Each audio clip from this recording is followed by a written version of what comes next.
Assalamualaikum warahmatullahi wabarakatuh. Akkam nagaa jirtanii fayyaa keessanii bakkuma jirtanii nageenyi rabbii rahman isaa isinirratti haa jiraatu. Har'as akkuma baratame viidiyoo haaraa isinii qabadhee dhufeen jira. Innis maali yoo jenne biddeena wantoota asii agartan waliin firfirii akkamii akka hojjennu isinii agarsiisa. Asitti ruuzni kuni kan dura bilchaatee qaqqalee qopheesseera jechuudha. Halluu isaa yeroo akka ta'u urdiitti fayyadameen jira.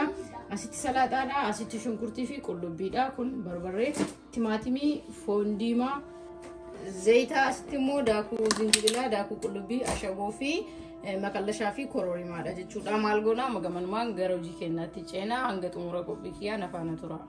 Hayyamma akkuma agartan asitti distii kan koora godheen jira, o'ee jira. Akka isin jalaan dheerinni waan barbaadeef baay'ee gaggabaabsee isin dhiyeessa. Foon kana kun akkuma agartan baay'ee xiqqoodha. Maal godhaa foon kana asitti ashaboo xiqqeessee ittiin irra firfirsaa. Hanguma fedha keessanii irra firfirsitu. Anis hanguma fedha kootii irra firfirsaa.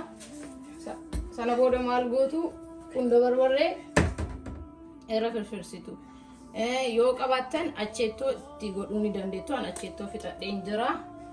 San booda walumaan dhooftanii distii eeggootu jechuudha. Akka waddii foon waddiitti goonee maal akka ta'u immoo isin agarsiisa. Hayyee kunoo foon homaayyoo osoo ittiin godheen qimamii duratti itti godheen akkana waddamee jira. Kunoo isin mul'ata baay'ee xiqqoodha. Maaliif waan faamiliin kan koo baay'ee hin qabneef hanga barbaadu qofa itti dabala jechuudha. San booda maal goona qullubbii fi shunkurtii duratti san itti goona.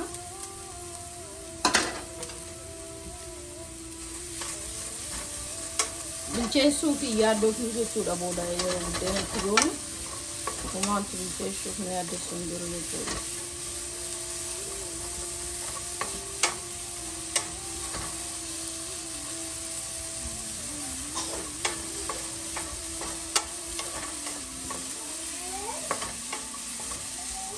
Sana booda oiletti goona zayitii hanga barbaannu.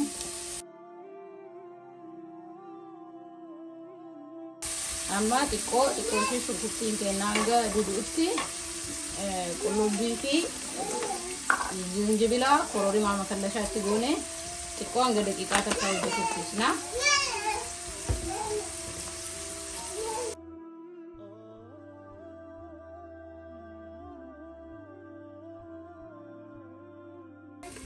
Hayyee amma daqiiqaa tokko gahee jira. Shunkurtiilee akkuma agartan dubee jira. Sirrittillee akka dubuu hin barbaanne. Ani jajee foon akkuma agartan yoo barbaadan kukkutuu hin dandeettu. Ani waan akkanan barbaadeefi moora namatti tola haala kanaan. Dhaqniin isaallee kan addaati. Barbaree maankiyaa tokko qofa fayyadamee baay'ee fayyadamuu hin barbaanne.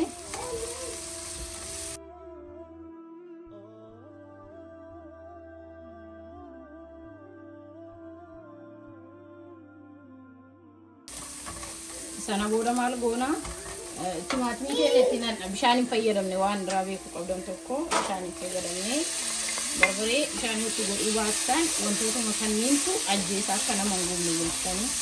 Kanaaf ani yeroo hedduu soosii yoo hojjedhu bishaan dafee hin fayyadamu. Sana booda itti qadannaa hanga barbareen keenya gubaan keessaa bahee kunneen hunduu wal fudhatee nuti jedhee bilchaatutti Ituma qadaanne isnaa jechuudha. Walumaadhaa ibidda xiqqoo miidiyeem irra kenna haa irra hin kennu. Biyyee kun akkuma agartan maashaallah halluun isaallee baay'ee bareeda. Innis gubata hin qabu wal fudhataa jira. Kun akkuma agartan akka waan bishaanitti godhanii fakkaataa iyyuu baay'ee jiidhaan namatti toludha. Soormaa kanumatti waliin dhoofna jechuudha. Ayyamma dhumarra maal goona bishaan hanga barbaannu firfirii hanga hojjechuu barbaannutti goona.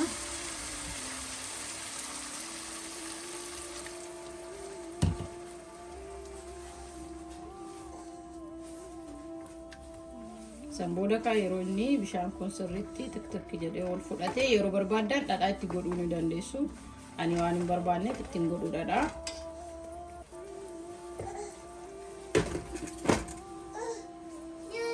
Ayyee amma maal goona teestii isaa laallee soosii kenna wanti hunduu itti ga'ee kaan adda baafannee buddeen immoo akkuma agartan cicciree qopheessee injera kun dagalee isaatti haala kanaan yoo qopheeffata moor bareeda sanii ta'a buddeenni.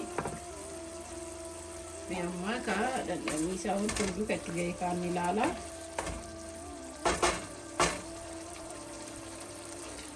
Yaa wanti hunduu gahee jira foon wantaan dura jalqabarra waddeeyyuu bilchinarratti nan cinqu waan ta'eef maal goona amma firfirii kan koo fidee itti guura jechuu buddeena kan koo.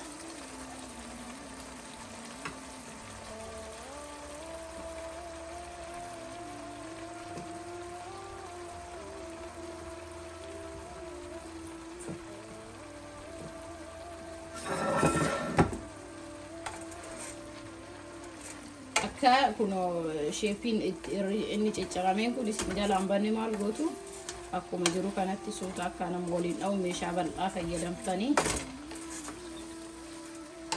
moor dikoreeshinii ajaa'ibaa isin ta'a jechuu kaan ammoo hojjechuu deemtu.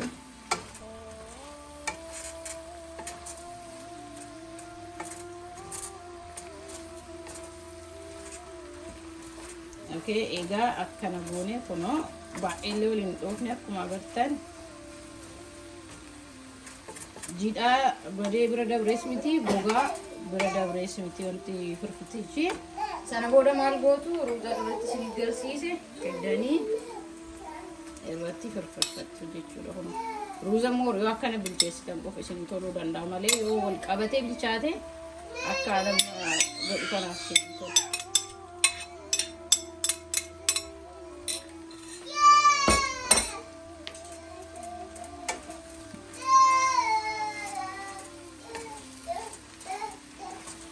Hallu satu agar tadi kuno, masya Allah, hallu ajaib kawan.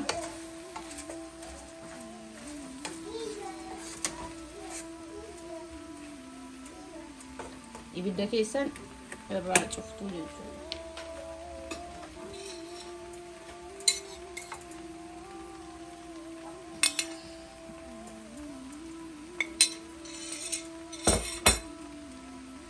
Ayyamma salata dura isin agarsiisan asiin qunda barbarree firfirsitu sagaleen ijoollee isin jeeqee dhiifame isiniin jedha. Loomiidha kuni loomii fasaashii isaati ka barbaadan itti godhachuu ni dandeettu. Sana booda immoo ashaboo baay'ee xinneessitaniitumaan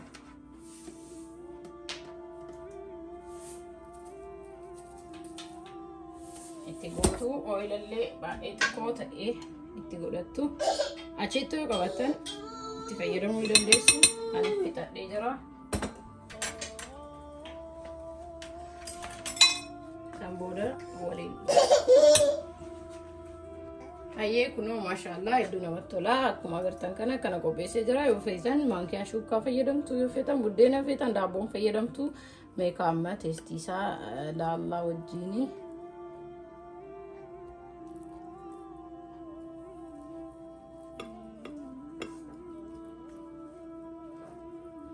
Wanti hunduun dhokannee numa jira jechuu mataa isaatiin ruuznis, foonis, buddeennis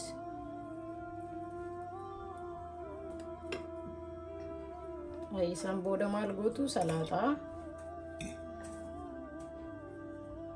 fiddanii qarqara isaatiitti.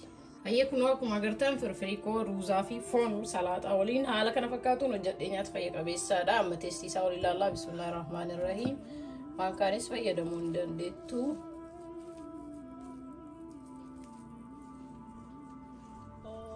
Maashaallah teestiin isaa ajaa'ibaati. Mana keessanii hojjetadhaa nyaadhaan affeerraa kooti. YouTube koo like, share, subscribe godhaa, share godhaa, like godhaa. Isiniin jaanga qophii biraatti waliif deebinu.